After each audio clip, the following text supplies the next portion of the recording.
और 3 महीना की ये होगी। और सर मैं कहाँ जाऊँ, पैर मेरा टूटा हुआ है, रार चढ़ रही है, मैं कहाँ जाऊँ बच्चे न लेकर। ये ऐसा आप क्यों कर रही है?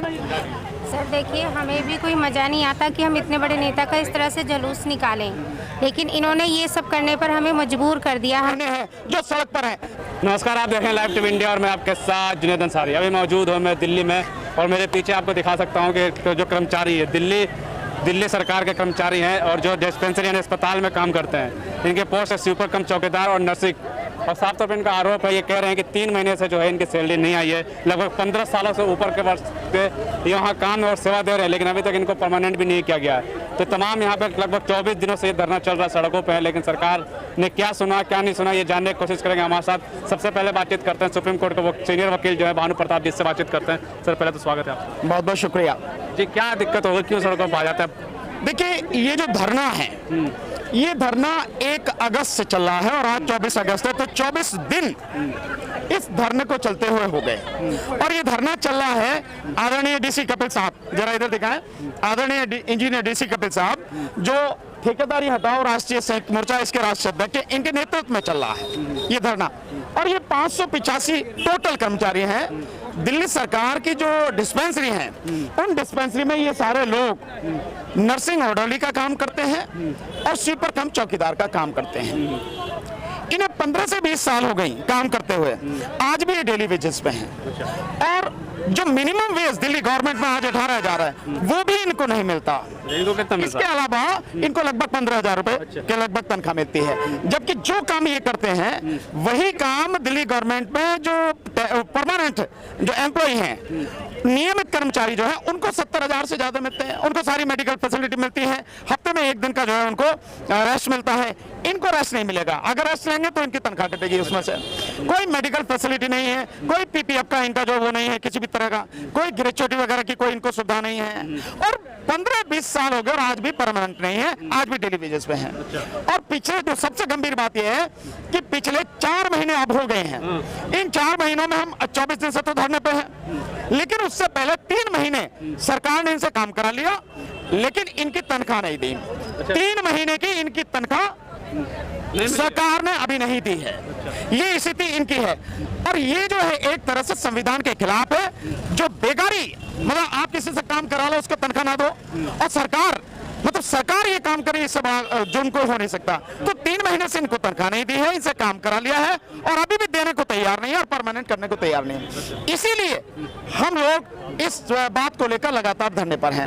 भारत का जो संविधान है वो बहुत स्पष्ट रूप से कहता है कि समान काम का समान वेतन मिलेगा।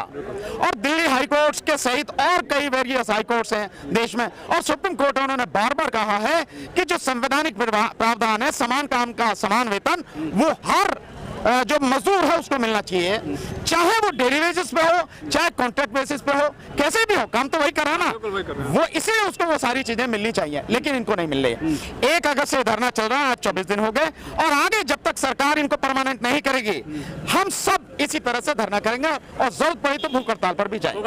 बिल्कुल भूख हड़ताल पर जाएंगे और भूख हड़ताल क्रमिक भूख हड़ताल नहीं होगी कि 5 आज बैठ लिए, 5 कल बैठ लिए, तो 5 परसों बैठ लिए। भूख हड़ताल होगी तो तरीके से होगी, लगातार होगी। क्या कहेंगे, इतने दिन बैठे हैं, 24 दिन तक सरकार से बातचीत हुई, किसी अधिकारी से बातचीत हुई, क्या कुछ उधर से बातचीत आ रहा नहीं? सरकार की कानों पर अभी जून नहीं चली है। सरकार अभी इसको हल्के में ले रही है और सरकार शायद ये सोचे बैठी है कि जो वायदा उन्होंने किया था जनता उस वादे को भूल गई है। जबकि सच्चाई ये है कि 2013, 2015, 2020 का जो चुनावी घोषणा पत्र था आम आदमी पार्टी का, उस चुनावी घोषणा पत्र के अंदर उन्होंने जो वादा किया था उस वादे के तहत सारी जनता इस बात को जानती है कि इन्होंने कच्चे कर्मचारियों को पक्का करने का वादा किया था। उस वादे को याद दिलाने के लिए और उस वादे पर अमल कराने के लिए और कच्चे कर्मचारी पक्का होने के लिए ये धरने की शुरुआत हुई है। ये तो बता रहे थे, कहते हैं ना कि एमसीडी में आते हैं, हमारे हाथ में नहीं है। अब तो एमसीडी भी इनके हाथ में है, नंबर 1 बात। दूसरी बात, इस मुद्दे का एमसीडी से कोई लेना देना नहीं है। ये जो दिल्ली की डिस्पेंसरीज हैं ये डायरेक्ट दिल्ली सरकार के अंडर में है। अब सवाल ये है कि जब केजरीवाल अपने एमएलए, अपने मंत्री, अपने जो उनके दूसरे कार्यकर्ता हैं उनको 2-2 लाख रुपए सैलरी देकर बैकडोर से 487 लोगों को नौकरी दे सकता है तो इन गरीब कर्मचारियों को समान कार्य का समान वेतन क्यों नहीं दे रहा है। ये आवश्यक सेवा विभाग के कर्मचारी हैं और आवश्यक सेवा विभाग के कर्मचारियों के लिए देश के सर्वोच्च न्यायालय ने ये क्लियर कट स्पष्ट निर्देश दिया हुआ है कि जो लोग इस तरीके के काम कर रहे हैं उनको 240 दिन के बाद पक्का किया जाना चाहिए। लंबे समय तक आउटसोर्स नहीं रखा जा सकता और जो प्रशासनिक विलंब होगा उनके पक्का होने में जब तक के लिए उनको समान कार्य का समान वेतन दिया जाएगा। कब तक आंदोलन करते रहेंगे? ये आंदोलन जब तक होता रहेगा जब तक कि इनकी मांगे पक्का होने की मांग, इनकी सैलरी की मांग, बीच से ठेकेदार को हटाने और भगाने की मांग और इनको मिलने वाली तमाम संवैधानिक और मूलभूत सुविधाएं जब तक मुहैया नहीं हो जाती और राइटिंग में समझौता नहीं होता, जब तक ये अभी तो धरना चल रहा है, उसके बाद में ये धरना आने वाले बहुत जल्दबाजी समय में ये निश्चितकालीन भूख हड़ताल में तब्दील होगा और ये निश्चित रूप से लगातार चलता रहेगा। लेकिन एक सवाल एलजी कह रहे हैं कि अब तो सुप्रीम कोर्ट संविधान में बना दिया कि एलजी का हाथ में दिल्ली, तो ये भी तक हो सकता है? नहीं, निश्चित रूप से हम तो कह रहे हैं ना कि केवल राज्य सरकार नहीं, केंद्र सरकार के खिलाफ भी हमारी आवाज है। केंद्र सरकार को भी ये करना पड़ेगा और ये केवल ये धरना यही इनकी बात नहीं है। दिल्ली में जितने भी ठेका प्रथा पर ये सरकार ने, चाहे केंद्र सरकार हो चाहे राज्य सरकार हो, लोगों को रखा हुआ है, तो ठेकेदारी प्रथा को पूरी तरह से खत्म कराना है और लोगों को विशेषकर जो आवश्यक सर्विसेज हैं उनमें टेम्परेरी नहीं परमानेंट उनको सर्विस दे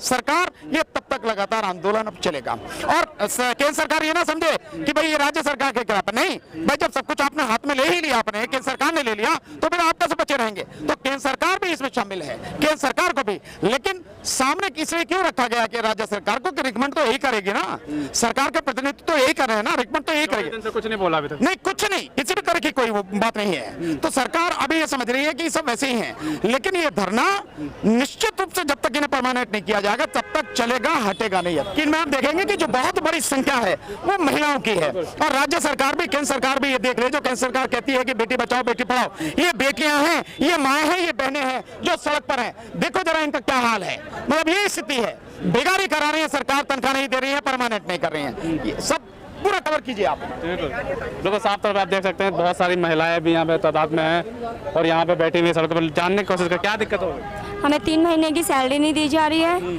और हमें अभी बीच में टर्मिनेट भी कर दिया था जिसके काम कर हमें किसी को 10 साल हो रहे, किसी को 15 साल, किसी को 20 साल हो गए, पूरी उम्र ये हेल्थ सेंटर वालों को दे दी है और ये लोग हमारी फिर भी सुनवाई नहीं कर रहे हैं। हमें भूखा मार रखा है, हमने अपने बच्चों को स्कूल नहीं भेज रहे, 3 महीने से हमारे बच्चे स्कूल नहीं जा रहे हैं, घर में बैठे हुए हैं और हम किराए पर रहते हैं, कहाँ से किराया दे, कहाँ से क्या करें, कुछ समझ नहीं आता।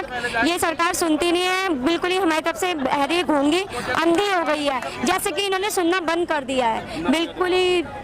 बस क्या कहेंगे, क्या दिक्कत आ रही है? दिक्कत यही आ रही है, बस सैलरी भी नहीं आ पा रही है, ना कुछ कोई सुनवाई हो रही है। हमें 24 दिन हो गए यहाँ पे बैठे हुए, हम पता नहीं कैसे कैसे आते हैं, हम पे किराया भाड़ा भी नहीं है, हम बच्चों को छोड़ के आते हैं, हम किराए पे रहते हैं। क्या करें, सरकार से क्या कहें? क्या कहना चाहती है सरकार? बस सरकार से यही कहना था हमारी मांगों को पूरी करें। नहीं करते हैं, नहीं सुनी सरकार ने? हम ऐसे ही बैठे रहेंगे यहाँ पे, धरने पे ही बैठे रहेंगे। हाँ जी, क्या करें? हम धरने पे ही बैठे रहेंगे अगर हमारी मांगे पूरी नहीं होंगी, नहीं तो भूख हड़ताल करेंगे, फिर हम अपना दम तोड़ देंगे, पर अपनी मांगे पूरी कराएंगे। अपनी बहनों की, सबको बहन कहता है तो बहनों की मांगे भी पूरी करनी चाहिए। नौकरी 15 साल हो गए करते कर। हाँ जी सर देखिए, हमें भी कोई मज़ा नहीं आता कि हम इतने बड़े नेता का इस तरह से जुलूस निकालें, लेकिन इन्होंने ये सब करने पर हमें मजबूर कर दिया, हमें सड़कों पर बैठा दिया, तो हमें ये सब करने पर मजबूर होना पड़ा। हम इनसे यही दरख्वास्त करते हैं कि हमें परमानेंट कर दें, हमारी मांगे पूरी कर दें, तो हम अपना काम जारी करें। हम भी अपने बच्चों को छोड़कर आते हैं यहाँ पर। तमाम यही कहानी है, बच्चा आपने सुना, औरतों की सभा में जो लोग हैं और भी है, साफ तौर पे ये कह रहे हैं कि स्कूल की फीस बच्चों के माफ जो है फीस नहीं भरते रहते हैं, बच्चों 3 महीने से बच्चे स्कूल नहीं जा रहे हैं, तो तमाम से परेशानी है। सवाल परेशानी आप देखो, 15,000 रुपए इन्हें दे रहे हैं। इन 15,000 रुपए में दिल्ली में क्या होता है? जिस प्रदेश का मुख्यमंत्री जो पहले कहता था कि मैं एक कमरे से बड़ा मकान नहीं लूंगा और मैं गाड़ियां नहीं लूंगा, मैं बंगला नहीं लूंगा, आज वो अपना जो मकान है उसके रेनोवेशन पे 43 करोड़ रुपए खर्च कर रहा है, लाखों रुपए के उसके पर्दे, ऐसे काहे के पर्दे लगवा रहा है।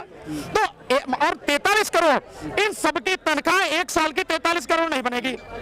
अगर इनको जितना परमानेंट कर्मचारी को पैसा दिया जाता है, अगर वो तनख्वाह भी नहीं दे दी जाए तो इन सबकी तनख्वाह जो है 43 करोड़ एक साल की नहीं बनेगी। लेकिन वो 43 करोड़ अपने मकान के रेनोवेशन पे खर्च कर रहा है, पर वो 43 करोड़ जो है इनको नहीं दे सकता, पैसे इनको नहीं दे सकता। ये स्थिति है कि इनकी तनख्वाह जो ये मांग रहे, और ये कोई भीख नहीं मांग रहे, ये वो मांग रहे हैं जो संविधान के अनुसार इनका हक है, वो हक ही मांग रहे हैं। लेकिन सरकार देने को तैयार नहीं है, सुनने को तैयार नहीं है। बिल्कुल, सरकार देने को तैयार नहीं। साफ तौर पर आप देख सकते हैं तस्वीरें, मैंने औरतों से बात की, तमाम जितने भी लगभग 500 कर्मचारी हैं, सबकी सेम वही समस्या है। सब लोग ये कह रहे हैं कि आप भी कर्मचारी हैं क्या? हाँ, मैं भी कर्मचारी हूँ और इस कर्मचारी का दुख मैं भी जानता हूँ। पिछले 14 साल से कर्मचारी बहन भाई ये बेचारे लगे हुए यहाँ पे थे। आज केजरीवाल की सरकार ने, दिल्ली सरकार ने, हॉस्पिटल की सरकार ने इन्हें बाहर कर दिया है। 3 महीने की तनख्वाह नहीं मिली। अब ये बेचारे जाए तो जाए कहाँ, उम्र इनकी हो चुकी है, कौन सा काम पकड़े। केजरीवाल जब वोट लेने का आता है तो कहता है मुझे केजरीवाल मुझे वोट दो, मैं तुम्हें दिल्ली के अंदर जितनी भी ठेकेदारी पड़ता है उसे मैं खत्म कर दूंगा। आज मैं समझता हूँ ठेकेदारी हर हॉस्पिटल के अंदर, एमसीडी के अंदर कोई सा ऐसा डिपार्टमेंट नहीं जिसमें ठेकेदारी नहीं घुसी। और ये ठेकेदार का सबसे बड़ा संगठन है। ठेकेदार इसके दोस्त हैं, ठेकेदार इसके परिवार के लोग हैं, ठेकेदार केजरीवाल के साथी हैं। वो मजदूरों को निकाल रहा है और ठेकेदारों को अपने पास में बढ़ा रहा है। मेरी यही मांग है कि जब तक दिल्ली के अंदर ठेकेदारी खत्म नहीं होगी और मेरे जितने भी पूरी दिल्ली के जो सरकारी कर्मचारी वापस अपने काम पे नहीं पहुंचेंगे तो केजरीवाल के नाम पे इसी तरह धरना प्रदर्शन रहेगा और चक्का जाम होगा। अभी तो दिल्ली के अंदर चक्का जाम करेंगे। दिल्ली के अंदर तमाम लोगों को, जितने भी हम सफाई कर्मचारी बहन भाई है, मिलकर उसके नाम के खिलाफ, उसके खिलाफ काम करेंगे। बिल्कुल साफ तौर पर यहाँ पे जी सर 8 महीना की एक मेरी तनख्वाह नहीं दे रखी है इनने हैं, और 3 महीना की ये होगी। और सर मैं कहाँ जाऊँ, पैर मेरा टूटा हुई और रार चढ़ रही है, मैं कहाँ जाऊँ बच्चे न लेकर। ये ऐसा आप क्यों कर रही है, ये केजरीवाल क्यों कर रहा है, क्यों इतना बदमाशी पे आराम या रोड पे गिर रखे करेंगे। हम सरकार में काम करेंगे।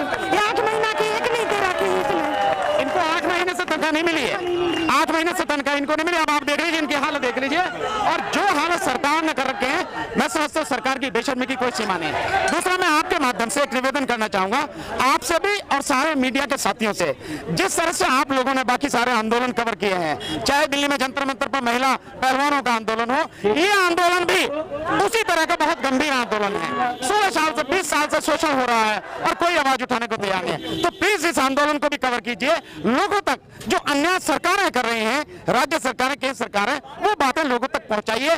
और इस तरह के जितने भी ठेकेदारी के अंतर्गत पिछड़े वाले जो मजदूर हैं, उन सबकी बात ये सब आपके माध्यम से लोगों तक पहुंचे और वो भी हमारे साथ कदम से कदम मिला के चले, क्योंकि ठेकेदारी से सबका नुकसान है। ये डेयरी वेजेस पर सरकार जो शोषण कर रही है, इससे सबका नुकसान है। तो सब लोग साथ में है, मेरा इतना निवेदन है। बिल्कुल साफ तौर पे जो है, देखिए आपने तस्वीरें दिखाई है, ये महिला देखते हैं, रो रही थी महिलाएं, 8 महीने से सैलरी नहीं मिली, किसी को 5 महीने सैलरी नहीं मिली। साफ तौर पर ये परेशानी है। साफ तौर पर यह कहना है कि अगर सैलरी नहीं मिलेगी तो कहाँ जाएंगे वो, ये एक बड़ा सवाल है। देखिए बड़ा सवाल जो है ये है कि अगर सैलरी नहीं मिली, देखिए पोस्टल है कि हमारे बच्चों का भविष्य का सवाल, नौकरी जो है नियमित करें, ये हमें पक्का करके खत्म करो हमारा ये किस्सा।